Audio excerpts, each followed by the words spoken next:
Ok, nuestra metaheurística se llama optimización de reacciones químicas, o en inglés Chemical Reaction Optimization, y sus siglas en inglés CRO, como más adelante.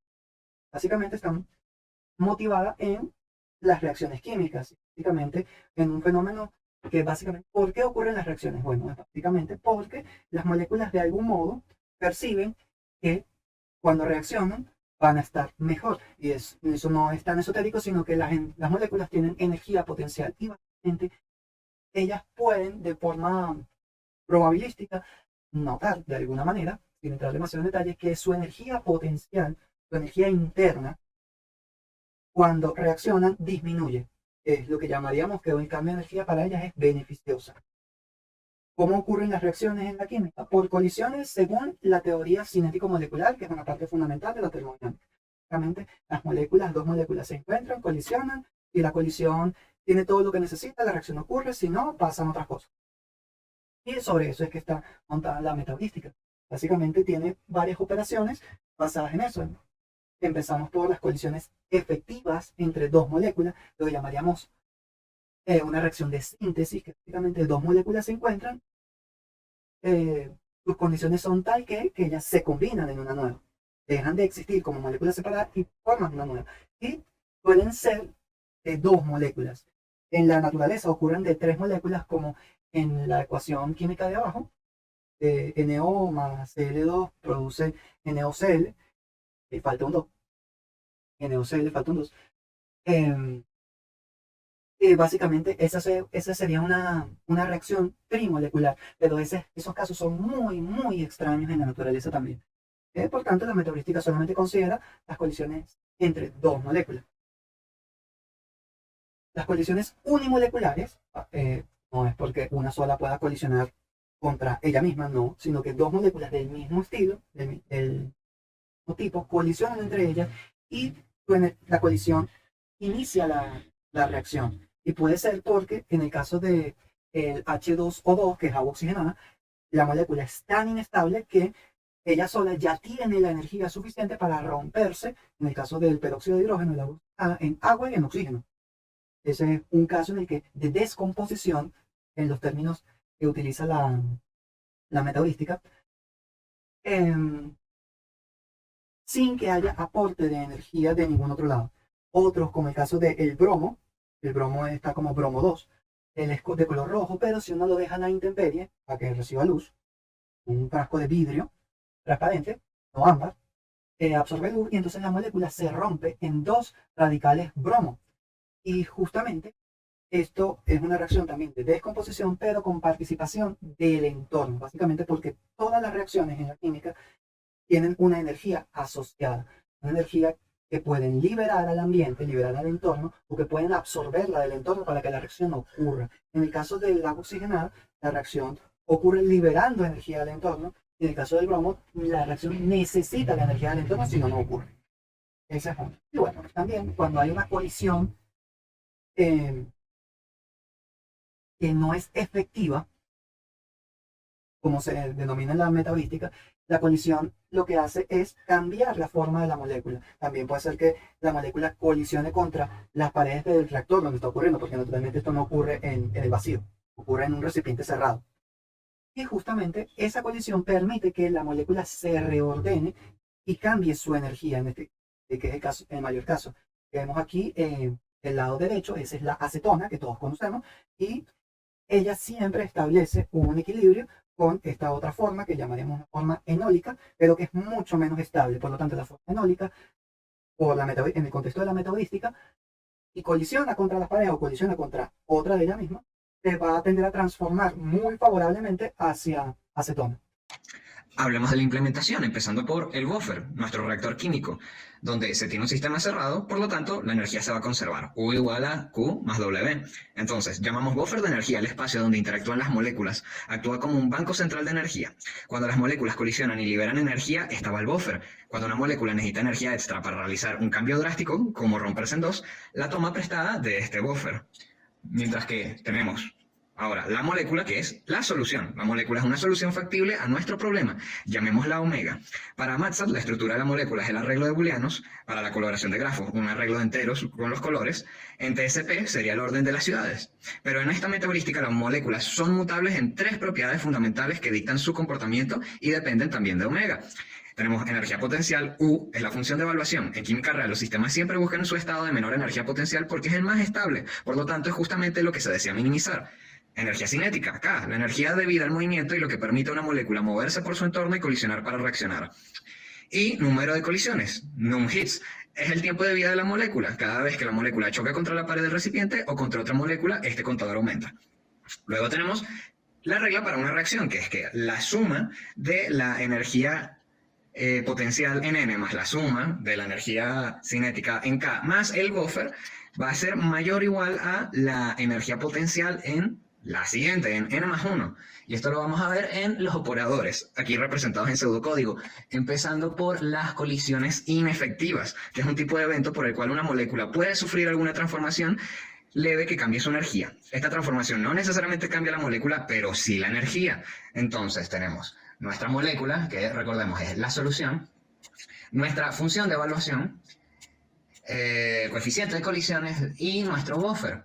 Empezando por calcular la energía potencial de nuestra molécula y haciendo búsqueda local sobre la molécula para conseguir la nueva solución.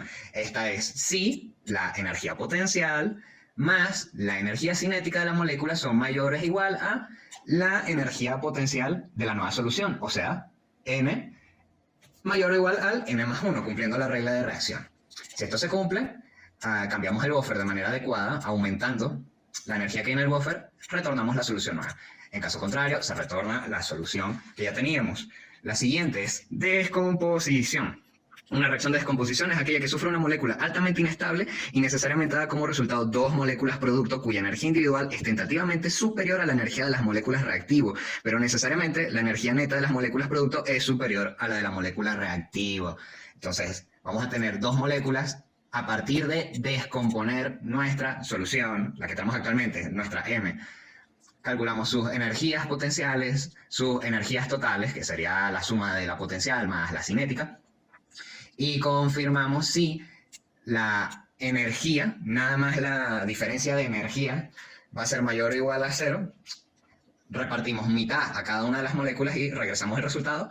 O si sumándole el buffer es que llegamos a que sea mayor o igual a 0, añadimos el buffer, modificamos el buffer, regresamos la respuesta. Ya por último tenemos síntesis, donde vendría a ser la reacción contraria a descomposición, donde vamos a componer las moléculas, pero la resultante va a tener la energía disminuida, necesariamente tiene que ser disminuida. Entonces en este caso recibimos M1 y M2, las combinamos en una única molécula, y pues la sumatoria de las energías va a tener que seguir siendo igual, mayor o igual a la energía de la nueva. Esto añade energía al buffer y retornamos M.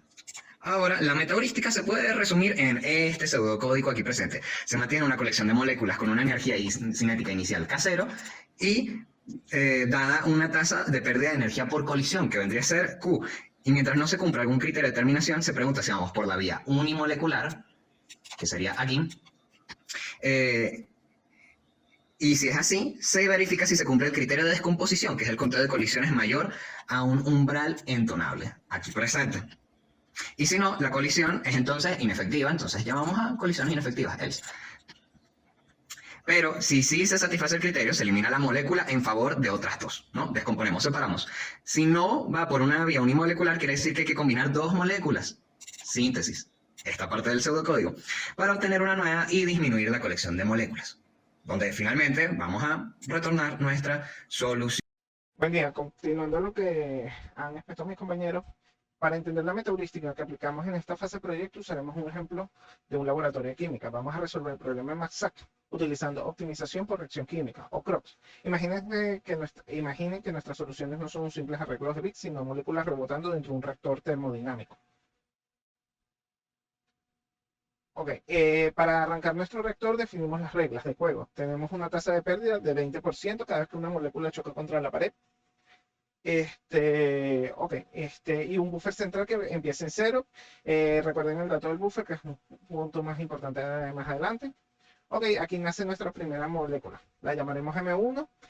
Su estructura es un arreglo de 5 variables booleanas aleatorias. Físicamente, esta molécula tiene dos tipos de energía. Primero, la energía potencial U, que equivale a nuestro costo, viola 4 cláusulas. Y luego tenemos la energía cinética acá, que empieza en 100, es decir, que está muy caliente, que nace muy caliente la molécula. Y con mucha capacidad de moverse y explorar el espacio de las soluciones.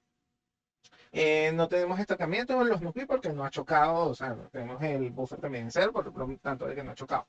Ok, continuamos. Ok, ahora el sistema entra en movimiento. El primer evento es una colisión inefectiva, que en nuestro mundo de algoritmos es simplemente una mutación local. M1 choca contra la pared y uno de sus bits cambia al azar. Al evaluar, vemos que mejoró, sus cláusulas violadas bajaron de 4 a 3. Como mejoró, le sobra energía. ¿Qué pasa con esta energía extra? Las leyes de termodinámica dicen que se disipa. M1 pierde 20% de la energía que va directo a nuestro buffer central. Ahora la molécula está un poco más fría y el sistema ha guardado algo de energía. Continuamos la siguiente lámina. Ajá. A medida que pasa el tiempo, las moléculas se enfrían. Si dos moléculas con baja energía cinética chocan, ocurre una síntesis. Esto equivale al cruce o recombinación que ya conocemos en algoritmos genéticos. Dos moléculas se fusionan combinando sus bits. Si la nueva molécula creada es mejor, es decir, su energía potencial es menor que la suma de sus padres, la reacción se acepta, los padres se destruyen y la nueva molécula absorbe la energía restante. Acabamos de reducir la población y crear un hijo más apto. Continuamos en la siguiente lámina. Ok. Pero aquí viene el verdadero problema de las metaheurísticas, el óptimo local. ¿Qué pasa si una molécula lleva muchísimo tiempo rebotando, cruzándose y no llega a mejorar? Se estancó. Aquí entra el operador, estrella de Crop, la descomposición. El sistema detecta que la molécula superó su tiempo de vida útil y decide romperla violentamente en dos partes, alterando varios bits a la vez. Como es un cambio tan drástico, las dos nuevas moléculas resultantes suelen ser peores que la original. Físicamente no tendría la energía suficiente para existir. Pero recuerden que les dije que está el buffer central al comienzo de la presentación. Entonces el sistema ese buffer actúa como un banco y les presta energía acumulada de colisiones anteriores. Gracias a ese préstamo del buffer, la reacción se acepta. Acabamos de sacrificar una solución que parecía buena, inyectando la energía térmica masiva para crear dos moléculas exploradoras nuevas. Así es exactamente como el algoritmo logra escapar de los óptimos locales más profundos. Finalmente, estas nuevas exploradoras cargadas de energía empiezan a rebotar y a refinar su estructura mediante mutaciones pequeñas, como el espacio de búsqueda cambió drásticamente gracias a la descomposición. Ahora sí logran encontrar camino hacia el fondo del valle. Eventualmente las variables se alinean perfectamente y la energía potencial de nuestras cláusulas violadas llegan a cero. Hemos encontrado el óptimo global. Al final el sistema se estabiliza, la energía cinética se agota y pasamos de una fase de exploración agresiva a una fase de exploración fina. Esta capacidad de balancear la energía térmica es lo que nos permitió enfrentarnos a los archivos masivos de nuestro proyecto. Muchas gracias. Ok, ahora tiene la palabra Sergio Carrillo. Yo les voy a estar conversando un poco sobre el CRO aplicado al TCP. En esta lámina vemos el ADN de nuestro problema, que es una matriz de adyacencia. A simple vista, no son solo números que representan la distancia entre nuestras 5 ciudades. Como ven, es una matriz simétrica porque la distancia de A a B es la misma que de B a A. Estos números no son solo la distancia, son barreras o puentes energéticos, y esto es muy importante para nuestro algoritmo de optimización. Leer esto de forma secuencial es difícil para nosotros, por eso vamos a darle una dimensión visual a la siguiente lámina. Y aquí es donde ocurre la magia. Al convertir estos números en un mapa de calor, hemos creado el paisaje energético donde nuestras moléculas van a reaccionar. Entonces, cuando vemos el mapa de calor, visualizamos que va desde el negro hasta el verde. Entonces, mientras en este espectro de color, mientras más cercano al verde estemos, más grande es la distancia, y mientras más al negro estemos, más pequeña la distancia. En resumen, el mapa de calor nos muestra que el éxito del algoritmo no es más que mover nuestras soluciones desde las zonas verdes, que son las inestables, a las zonas negras, que son, o en este caso las tenues o más oscuras, que son las óptimas, hasta alcanzar el estado de menor energía posible. Ok, ¿cómo se hace todo esto? Bueno, tenemos operadores adaptados al TCP. El primero de ellos es la colisión inefectiva, es el ahorro. Es un pequeño ajuste en la ruta que básicamente es cambiar el orden de dos ciudades. ¿Qué sucede? Si la nueva ruta es más corta, las moléculas se vuelven más estables y le sobra energía. Esta energía la almacenamos en el buffer, que es nuestro banco. Y bueno, el objetivo de la colisión efectiva es refinar la solución poco a poco. Luego tenemos la descomposición, que es la inversión. Es cuando una ruta está estancada y el sistema decide romperla para crear dos rutas nuevas totalmente distintas. ¿Cómo pasa? Como estas rutas nuevas suelen ser peores al principio, cuestan energía. ¿Qué sucede en el buffer? Aquí el buffer paga la diferencia. Si hay ahorros insuficientes, la reacción ocurre; si no, se prohíbe. Y el objetivo de la descomposición es gastar los rodados para escapar de un mal camino y explorar nuevas soluciones. O bueno, nuevas zonas, mejor dicho. Y por último tenemos la síntesis, que es la fusión, que es cuando dos rutas chocan y se fusionan en una sola. ¿Cómo sucede? Combinamos la mejor de la ruta A y la ruta B para crear una superruta. El resultado, la población del reactor disminuye y la energía se concentra. Y el objetivo de la síntesis es unir fuerzas para alcanzar el óptimo global, que es la ruta más corta de todas. Ok, en esta parte del proyecto vamos a hablar sobre la paralelización de nuestra metodológica, la cual se inspira en reacciones químicas. La idea principal de nuestro algoritmo es modelar un sistema donde múltiples soluciones, que llamaremos moléculas, interactúan entre sí dentro de un entorno llamado reactor. Cada molécula representa una solución al problema y tiene asociadas propiedades como energía potencial, que queremos minimizar, y energía cinética, que le permite explorar el espacio de búsqueda. Debido a que trabajamos con múltiples moléculas de manera simultánea, este enfoque naturalmente permite aplicar paralelización en distintos niveles. Tenemos tres niveles. Tipo 1, operaciones internas; tipo 2, división de problemas; tipo 3, modelo de islas. Cada nivel actúa sobre una granularidad distinta del algoritmo, permitiendo combinar para maximizar el rendimiento. Comenzaremos entonces con el tipo 1 en primer lugar. Tenemos el paralelismo tipo 1, que consiste en acelerar operaciones internas del algoritmo. Por ejemplo, cuando ocurre una reacción de descomposición, una molécula se divide en dos nuevas moléculas. La evaluación de la calidad de cada una de estas nuevas soluciones es independiente, por lo que se puede realizar en paralelo. De igual manera, en la síntesis, donde se combinan dos moléculas para generar una nueva, muchas veces es necesario evaluar múltiples combinaciones o candidatos, lo cual también puede distribuirse entre varios hilos de ejecución. Este tipo de paralelización no cambia la lógica del algoritmo, pero sí mejora significativamente su tiempo de ejecución. Entonces pasamos en segundo lugar, el tipo 2, que consiste en dividir el problema en partes más pequeñas. En este caso, una molécula que representa una solución completa puede dividirse en varias subpartes. Cada una de estas subpartes puede ser optimizada de forma independiente en diferentes procesadores. Luego, estas soluciones parciales se combinan nuevamente para evaluar la solución completa. Este enfoque es potente porque permite trabajar con problemas de gran escala, pero tiene una dificultad importante. Muchas veces las variables del problema están interrelacionadas, por lo que optimizarlas de forma separada puede afectar la calidad de la solución final. Tenemos el modelo de islas.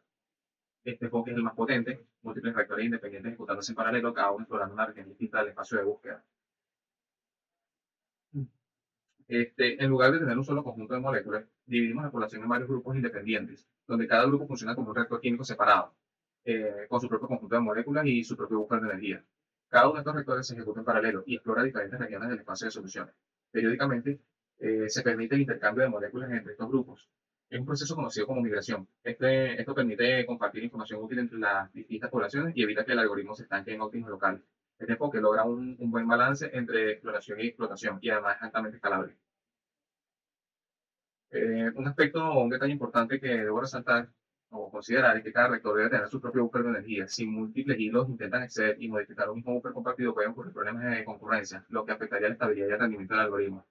Entonces, para concluir, nuestra metodológica no solo está inspirada en un proceso físico realista, sino que también permite aplicar paralelización en múltiples niveles. Esto la convierte en una alternativa eficiente y escalable para resolver problemas de optimización complejos.